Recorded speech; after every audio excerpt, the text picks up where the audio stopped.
প্রতিদিন রাত 12টায় একটি ফোন কল, একটি আবেগঘন প্রেমের গল্প। আরিয়ানের জীবনে রাত 12টা মানে একটি রহস্য। প্রতিদিন ঠিক রাত 12টা বাজলেই তার ফোন বেজে উঠত একই অচেনা নাম্বার। ফোন ধরলে ওপাশ থেকে ভেসে আসত এক মিষ্টি কণ্ঠ। ঘুমাওনি তো? আরিয়ান হেসে বলল, তোমার ফোনের অপেক্ষায় থাকি। মেয়েটি কখনো নিজের নাম বলতো না, কোথায় থাকে, কি করে কিছুই জানতো না, শুধু বলতো, আমাকে খুঁজতে যেও না, একদিন সব জানতে পারবে। প্রতিদিন ঠিক 10 মিনিট কথা হতো, তারপর মেয়েটি বলল, সময় শেষ, কাল আবার কথা হবে। কল কেটে যেত। এভাবে কেটে গেল প্রায় 1 বছর। আরিয়ান ধীরে ধীরে সে অচেনা কণ্ঠের প্রেমে পড়ল। এক রাতে সে সাহস করে বলল, আমি তোমাকে ভালোবাসি। কিছুক্ষণ নীরবতা, তারপর ওপাশ থেকে খুব আস্তে উত্তর এলো, আমিও। সেদিন প্রথমবার মেয়েটির কণ্ঠ কেঁপে উঠেছে। আরিয়ান বলল, কাল দেখা করব। মেয়েটি শুধু বলল, যদি ভাগ্য থাকে। ফোন কেটে গেল। কিন্তু পরের দিন রাত 12টা বাজলো, কোনো ফোন এলো না। আরিয়ান অপেক্ষা করল। 11, 12টা 10, 12টা 30, 1টা, তবুও ফোন এলো না। সে নিজেই নাম্বারটি কল দিল, নাম্বার বন্ধ। একদিন, 2 দিন, 1 সপ্তাহ, 1 মাস, নাম্বারটি আর কখনো চালু হলো না। আরিয়ান যেন নিজের জীবনে সবচেয়ে প্রিয় মানুষটিকে হারিয়ে ফেলছে, অথচ সে জানে না মেয়েটি কে। সে সিদ্ধান্ত নিল, যেভাবেই হোক মেয়েটিকে খুঁজে বের করবে। মোবাইল কোম্পানিতে গেল, পরিচিতদের সাহায্য নিল, পুরো কল লিস্ট ঘাঁটল।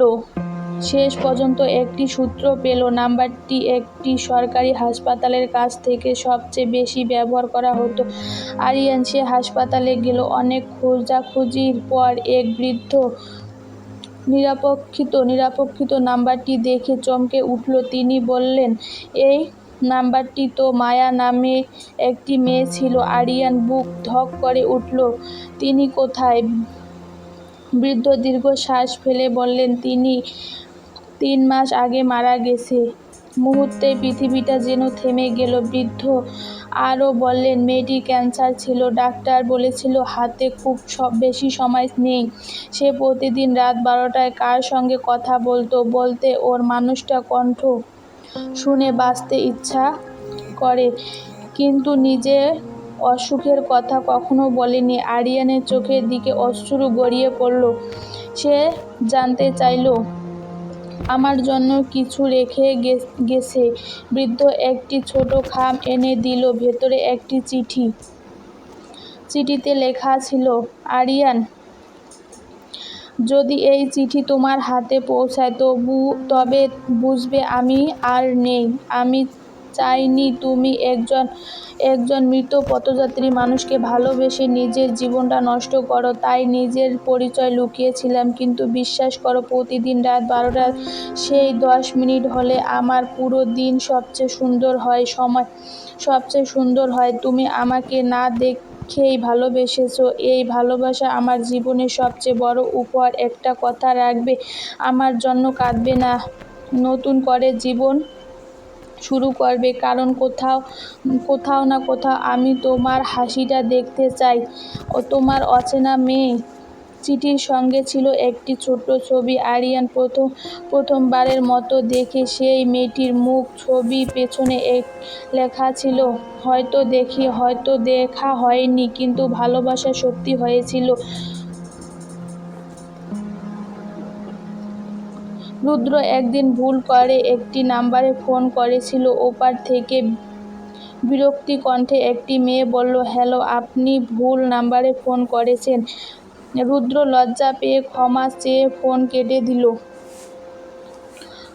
কিন্তু 5 মিনিট এর একটি মেসেজ এলো, আশা করি যার খোঁজ করেছিলে তাকে পেয়েছো। রুদ্র হেসে উত্তর দিল, না, তবে মনে হচ্ছে নতুন একজনকে পেয়ে গেছি। সেখান থেকেই শুরু।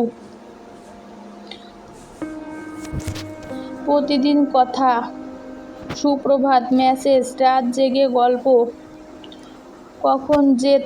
কখন যে তারা একে অপরের অভ্যস্ত হয়ে গেছি কেউ বুঝতে পারল না। মেয়েটির নাম ছিল নীলা।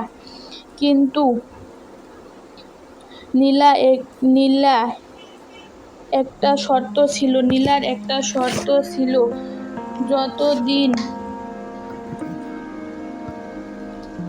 কিন্তু নীলার একটা শর্ত দিয়েছিল, যতদিন না আমরা সত্যি একে অপরকে ভালোবেসে ফেলেছি ততদিন দেখা করা যাবে না। রুদ্র রাজি হয়ে গেল। 6 মাস কেটে গেল। একদিন রুদ্র বলল, আর পারছি না, এবার দেখা করি। নীলা কিছুক্ষণ চুপ থেকে বলল, ঠিক আছে, আগামী শুক্রবার বিকাল 5টায় শহরের পুরনো লাইব্রেরিতে এসো। রুদ্র আনন্দে সারা রাত ঘুমাতে পারেনি। শুক্রবার রুদ্র হাতে একটি গোলাপ নিয়ে লাইব্রেরির সামনে দাঁড়িয়ে। 5টা, 5:10, 5:30, নীলা এলো না। রুদ্র ফোন দিল, নাম্বার বন্ধ। 1 ঘন্টা অপেক্ষা করার পর হতাশ হয়ে ফিরে গেল। পরের দিনও ফোন বন্ধ। 1 সপ্তাহ, 1 মাস, কোনো খোঁজ নেই। রুদ্র ভাবল হয়তো নীলা তাকে ঠকিয়েছে। ধীরে ধীরে সে সব ভুলে যাওয়ার চেষ্টা করল। প্রায় 2 বছর পর একটি বই মেলা ঘুরতে গিয়ে রুদ্র একটি স্টলে দাঁড়িয়ে সেখান থেকে একটি নতুন উপন্যাস পছন্দ লেখক ছবি দেখে সে স্তব্ধ হয়ে। ছবিটির মেয়েটি ঠিক সেই কণ্ঠের মানুষ, নাম লেখা নীলা রহমান। রুদ্র বইটি কিনে প্রথম পাতায় খুলে ভেতরে উপসর্গ লেখা, যে ছেলেটি ভুল নাম্বারে ফোন করে আমার জীবনে সবচেয়ে সুন্দর গল্প লিখে দিয়েছে, কিন্তু যার সঙ্গে কখনো দেখা হয়নি। রুদ্রের হাত কেঁপে গলা কাঁপতে লাগলো। সে প্রকাশনার কাছ থেকে নীলার ঠিকানা জোগাড় করলো। সেখানে গিয়ে জানতে পারল নীলা এখন একটি পুনর্বাসন কেন্দ্রে থাকে। কারণ বইমেলায় সেই সাক্ষ্যমতে 2 বছর আগে লাইব্রেরি আসার পথ থেকে ভয়াবহ সড়ক দুর্ঘটনা ঘটেছিল। দীর্ঘদিন কোমায় ছিল, ফোন হারিয়ে গেছে, রুদ্রর নাম্বারও আর ফিরে পায়নি। রুদ্র যখন নীলার সামনে দাঁড়িয়ে নীলার কিছুক্ষণ তাকিয়ে থাকে দীর্ঘে বলল, তুমি রুদ্র? রুদ্র চোখে জল মুছে হেসে বলল, হ্যাঁ, এবার আর ভুল নাম্বার নয়, ঠিক তোমার কাছে এসেছি। নীলার চোখ ভিজে গেল। সে বলল, এতদিন পর এসেছো? রুদ্র তার হাতে সেই শুকিয়ে যাওয়া গোলাপ একটি চারা পাপড়ি বের করে দিল, যা সে সেই প্রথম